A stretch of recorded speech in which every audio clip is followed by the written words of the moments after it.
Hello అండి, అందరికీ నమస్తే. ఈరోజు నేను ఈ వీడియోలో చలికాలంలో కూడా దోస పిండి మంచిగా ఫెర్మెంట్ అవ్వాలంటే, మంచిగా పొంగాలంటే ఏం చేయాలో చెప్తాను. అలాగే దోసల్లోకి మంచి చట్నీ రెసిపీని రెగ్యులర్గా మనం యూజ్ చేసే పల్లి చట్నీ కాకుండా ఒక మంచి టేస్టీ రెసిపీ చెప్పబోతున్నాను. అలాగే వీడియో కొంచెం లెంతీగా ఉండొచ్చు. దానికి రీజన్ ఏంటంటే వెరైటీ ఆఫ్ దోసెస్ నేను ఈ వీడియోలో చూపిస్తాను. నేనైతే టోటల్ 6 వెరైటీస్ ఆఫ్ దోస, ఒక మంచి టేస్టీ చట్నీ, ఇంకా దోస బ్యాటర్ ప్రిపరేషన్ మొత్తం చూపిస్తాను. మీరు తెలిసిందేగా అనేసి ఏదన్నా వెరైటీని స్కిప్ చేశారంటే మాత్రం దాంట్లో నేను చెప్పే ఒక మంచి నోట్ పాయింట్ అనేది మీరు మిస్ అయిపోతారు. సో ఎక్కడ స్కిప్ చేయకండి. అలాగే వీడియోలోకి వెళ్ళిపోయే ముందు మీకు ఫేవరెట్ దోస టైప్ ఏంటో నాకు కమెంట్స్లో చెప్పండి. ఫస్ట్ అయితే మిక్సింగ్ బౌల్లోకి 2 కప్పుల మినపగుళ్ళను తీసుకోండి. 2 కప్పుల మినపగుళ్ళలో వాటర్ పోసేసి నీట్గా 2 సార్లు క్లీన్ చేసేసుకొని మళ్ళీ ఫ్రెష్ వాటర్ పోసేసుకోవాలి. ముందే మీరు కడగకుండా వాటర్ పోసేసి పక్కన పెట్టారంటే మాత్రం మినపగుళ్ళు అనేవి గ్రైండ్ చేసేటప్పుడు కూడా అదొక రకమైన స్మెల్ వచ్చేస్తుంది. సో ముందే క్లీన్ చేసుకొని వాటర్ పోసేసుకొని పక్కన పెట్టాలి. ఇప్పుడు దీంట్లోకి ఒక స్పూన్ మెంతులు యాడ్ చేసుకోవాలి. మెంతులు యాడ్ చేసుకోవడం ద్వారా ఇది ఈస్ట్ లాగా పనిచేస్తుంది, అంటే పిండిని మంచిగా ఫెర్మెంట్ అయ్యేలాగా చేస్తుంది. సో ఇప్పుడు మనం మెంతులు వేసుకున్న తర్వాత వేరొక మిక్సింగ్ బౌల్లోకి 5 కప్పుల బియ్యంని తీసుకోవాలి. ఏ కప్తో అయితే మినపగుళ్ళను తీసుకున్నారో ఆ కప్తోనే 5 కప్పుల బియ్యంని తీసుకొని దీన్ని కూడా 2 సార్లు నీట్గా క్లీన్ చేసేసుకోవాలి. ఆ తర్వాత మళ్ళీ ఫ్రెష్ వాటర్ పోసేసి ఉంచాలన్నమాట. ఎప్పుడైతే మినపగుళ్ళు మనం నానబెట్టుకుంటామో అప్పుడే బియ్యం కూడా నానబెట్టేసుకోవాలి. ఈ రెండింటిని నీట్గా క్లీన్ చేసుకొని వాటర్ పోసుకున్న తర్వాత 8 అవర్స్ పాటు పక్కన పెట్టాలి. 8 అవర్స్ తర్వాత నేను మిక్సింగ్ జార్లో వేసుకొని గ్రైండ్ చేసుకుంటున్నాను కాబట్టి రెండింటిని విడివిడిగా గ్రైండ్ చేసుకోవాలి. వాటర్ మొత్తం వంపేసి మినపగుళ్ళను వేసుకొని గ్రైండ్ చేసుకోవాలి. మినపగుళ్ళు వేసుకొని తక్కువ వాటర్తో మెత్తగా మనం గ్రైండ్ చేసుకోవాలి. పిండి కూడా స్టిఫ్గా ఉండాలి. మనం గారెలకి ఎలా అయితే స్టిఫ్గా గ్రైండ్ చేసుకుంటామో పిండి అనేది అంత స్టిఫ్గా ఉండాలి. నెక్స్ట్ మనం బియ్యంని కూడా అంతే వీలైనంత తక్కువ వాటర్ పోసేసుకొని మెత్తగా గ్రైండ్ చేసుకొని మనం మినప్పిండిలోకి యాడ్ చేసేసుకోవాలి. మనం ఎంత స్టిఫ్గా మెత్తగా గ్రైండ్ చేసుకుంటామో పిండి కూడా అంతే బాగా ఫెర్మెంట్ అవుతుంది, అంత బాగా పొంగుతుంది అనమాట. ఈ రెండింటిని మనం బాగా కలిసేలాగా మిక్స్ చేసేసుకోవాలి. దీంట్లోకి ఎట్లాంటి సాల్ట్ అనేది మనం యాడ్ చేయకూడదు. మూత పెట్టేసి దీనిపైన ఏదైనా పెద్ద వెజల్ని కానీ, అంటే ఈ గిన్నెకి వేడిగా ఉండేలాగా మనం చూసుకోవాలి. ఒకవేళ మీ దగ్గర పెద్ద గిన్నె లేకపోతే ఏదైనా క్లాత్స్ అయినా సరే కొంచెం వేడిగా ఉండేలాగా పిండిని చూసుకున్నామంటే బాగా పొంగుతుంది. నేను చూపించాను చూడండి. 8 అవర్స్ తర్వాత పిండి బాగా ఫెర్మెంట్ అయిందనమాట. ఇప్పుడు మనం దీంట్లోకి రుచికి సరిపడా సాల్ట్ వేసుకోవాలి. ఇప్పుడు ఈ సాల్ట్ వేసుకునేది కూడా మీకు ఎంతైతే దోసపిండి పడుతుంది అనుకుంటున్నారో అంత దోసపిండి వేరొక గిన్నెలోకి తీసుకొని దాంట్లో సాల్ట్ వేసుకోండి. లేదు కరెక్ట్గా ఒక రోజుకి సరిపోతుంది అనుకుంటే దాంట్లో సాల్ట్ వేసుకోవచ్చు. ఎప్పుడైనా సరే 2-3 రోజులు పట్టుకునే వాళ్ళు ఒక రోజుకి సరిపడా దాన్ని ఒక బౌల్లోకి తీసుకొని మనం సాల్ట్ వేసుకొని మిగతా దాన్ని యాసిడ్గా ఫ్రిడ్జ్లో పెట్టుకున్నామంటే అది పుల్లగా అవ్వకుండా ఉంటుందన్నమాట పిండి. నెక్స్ట్ మనం సాల్ట్ వేసుకొని వాటర్ వేసేసుకొని మిక్స్ చేసి పక్కన పెట్టామంటే దోస బ్యాటర్ రెడీ అయిపోతుంది. ఇప్పుడు ఒక మంచి టమాటా చట్నీ కోసం కడాయిలోకి ఆయిల్ తీసుకొని ఆయిల్ హీట్ అయిన తర్వాత 1 స్పూన్ పచ్చిమిరపప్పు, 1 స్పూన్ మినపగుళ్ళు వేసుకొని ఫ్రై చేసుకొని 1/2 kg కట్ చేసి పెట్టుకున్న టమాటాలని యాడ్ చేసుకోవాలి. ఈ టమాటో చట్నీ అనేది మనం బయట బండి మీద దొరికే టమాటా చట్నీ అనమాట. వాళ్ళు ఎలాంటి మిర్చి వేయరు, అంటే ఎక్కువ టైం పట్టేలాగా వాళ్ళు చేయరు కానీ టేస్టీగా చేస్తారు. ఉప్పు పసుపు వేసేసి రుచికి సరిపడా కారం వేసేస్తారనమాట. మిర్చి వేయకుండా కారం వేసేసి టమాటాలని మూత పెట్టేసి మీడియం ఫ్లేమ్లో మధ్య మధ్యలో తిప్పుకుంటూ కంప్లీట్గా కుక్ అయ్యేంత వరకు మనం కుక్ చేసుకోవాలి. నేను ముందే చెప్తున్నాను, ఇది రెగ్యులర్గా మనం చేసుకునే టమాటో చట్నీ కాదు. బండి దగ్గర మనకి టిఫిన్స్ లైక్ ఇడ్లీ, దోశ, పునుగుల్లోకి ఎలా ఇస్తారో చట్నీ అలా అనమాట. టమాటోస్ బాగా కుక్ అయిన తర్వాత చల్లారేంత వరకు పక్కన పెట్టేసి యాస్టీస్గా మనం గ్రైండ్ చేసుకోవటం. ఒకవేళ సాల్ట్ కనుక సరిపోకపోతే అడ్జస్ట్ చేసుకోవాలి. కారం మాత్రం మనం ముందే వేసేటప్పుడే కరెక్ట్గా సెట్ చేసుకొని వేసుకోవాలి. సో చట్నీ రెడీ అయిపోయింది. ఇప్పుడు మనం ఫస్ట్ టైప్ దోశకి చూస్తున్నాం. ఇక్కడ నేను రాక్ తవా వాళ్ళది క్యాస్ట్ ఐరన్ ప్యాన్ తీసుకుంటున్నానండి. దానికి మంచిగా ఆయిల్ అనేది అప్లై చేసి బాగా హీట్ అయిన తర్వాత మనం దోశ పిండిని వేసుకోవాలి. హై ఫ్లేమ్లో పెట్టేసి మనం దోశ వేసామంటే మెత్తగా వస్తుంది. మనం కంప్లీట్గా లో ఫ్లేమ్లోనే దోశను కాల్చుకున్నామంటే క్రిస్పీగా వస్తుంది. సో ఇది ఒక టిప్ అనమాట. ఇప్పుడు దీనిపైన ఆనియన్ దోశకి సన్నగా కట్ చేసి పెట్టుకున్న ఆనియన్స్ ఇంకా జీలకర్ర వేసుకొని మిర్చి మీకు ఒకవేళ పచ్చిమిర్చి ఇష్టమైతే పచ్చిమిర్చిని కూడా సెట్ చేసుకొని దీనిపైన ఆయిల్ వేసేసి ఎక్కడైతే ఆనియన్ ఉందో అక్కడ ఆయిల్ వేసేసి హై ఫ్లేమ్లోనే మనం ఫ్రై చేసుకున్నామంటే ఆనియన్ దోశ రెడీ అయిపోయినట్లే. కొంతమంది మెత్తగా ఉండడానికి ఒక దోశ బ్యాటర్ని ప్రిపేర్ చేస్తారు, అలాగే క్రిస్పీగా దోశలు కావాలంటే ఇంకో రకంగా బ్యాటర్ని ప్రిపేర్ చేస్తారు. అలా అవసరం లేదు.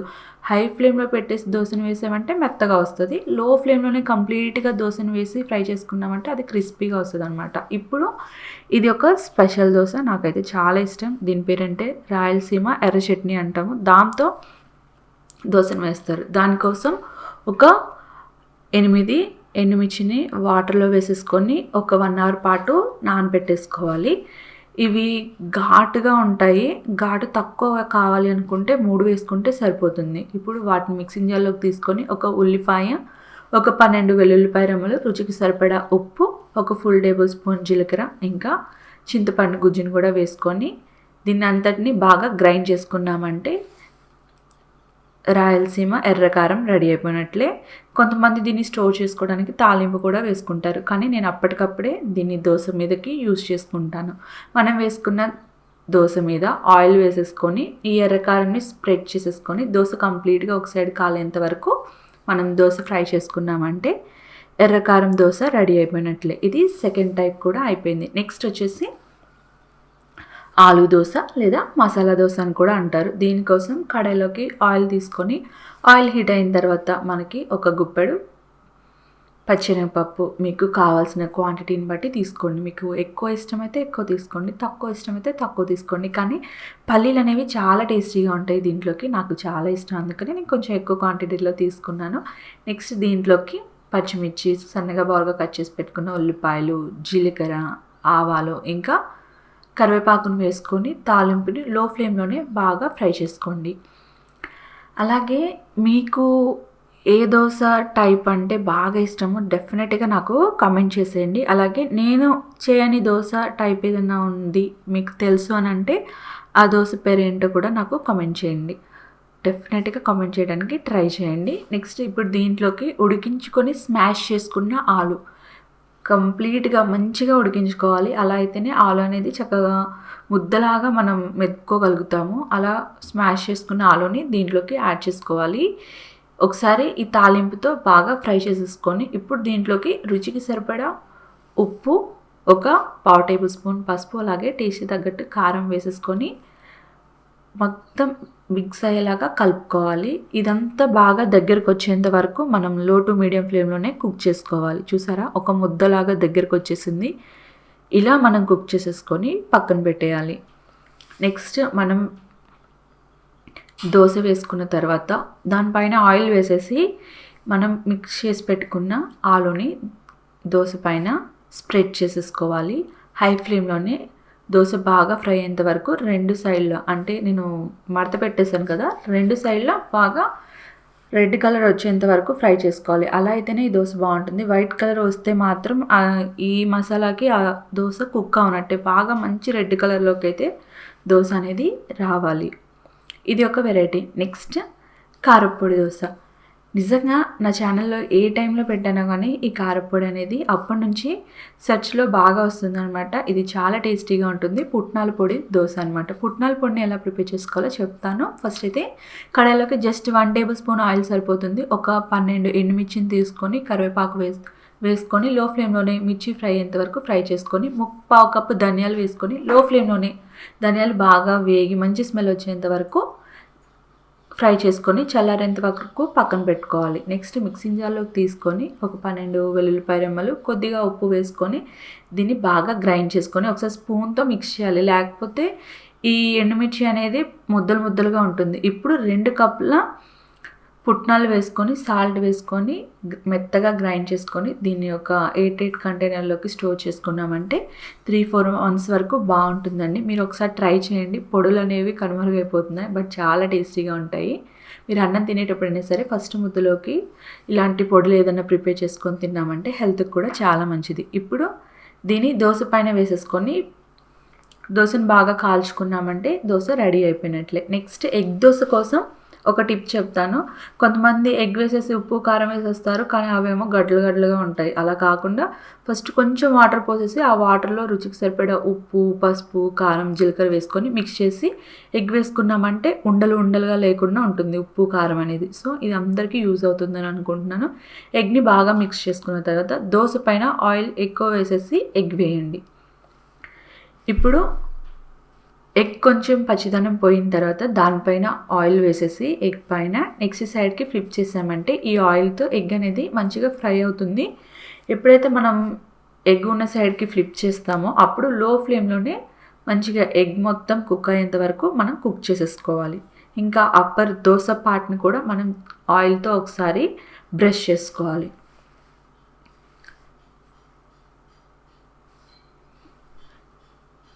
ఎగ్ కుక్ అయిపోయిన తర్వాత నెక్స్ట్ సైడ్కి ఫ్లిప్ చేసుకొని హై ఫ్లేమ్లో దోశను ఫ్రై చేసుకున్నామంటే ఎగ్ దోశ రెడీ అయిపోయినట్లే. ఇంట్రెస్ట్ ఉన్న వాళ్ళు ఆనియన్స్ కూడా వేసుకోవచ్చు. నాకు ఆనియన్స్ అంతగా ఇష్టం ఉండదు. నెక్స్ట్ ఈ దోశ ఒక్కటి తింటే చాలు బాగా కడుపు నిండిపోతుంది. అదేంటంటే గీ దోశ. దోశని మందంగా వేసేసుకోవాలి. మందంగా వేసుకొని కారప్పొడిని మనం స్ప్రెడ్ చేసుకోవాలి. దానిపైన నెయ్యిని ఎక్కువగా యాడ్ చేసుకోవాలి. హై ఫ్లేమ్లో దోశ బాగా ఎర్రగా అయ్యేంత వరకు మనం కాల్చుకొని సర్వ్ చేసుకున్నామంటే గీ దోశ రెడీ అయిపోయినట్లే. ట్రస్ట్ మీ, గీ దోశ చాలా టేస్టీగా ఉంటుంది. సో ఇవి దోశ వెరైటీస్ మీ అందరికీ నచ్చిందని అనుకుంటున్నాను. నచ్చితే తప్పకుండా లైక్ చేసి మన ఛానల్ సబ్స్క్రైబ్ చేసుకోండి. అలాగే మిక్స్డ్ కారప్పొడిని ఎలా ప్రిపేర్ చేసుకోవాలో లింక్ డిస్క్రిప్షన్లో ఇస్తాను, చూసేయండి. మీరు మాత్రం వీడియో నచ్చితే డెఫినెట్గా లైక్ చేయండి. Thanks for watching.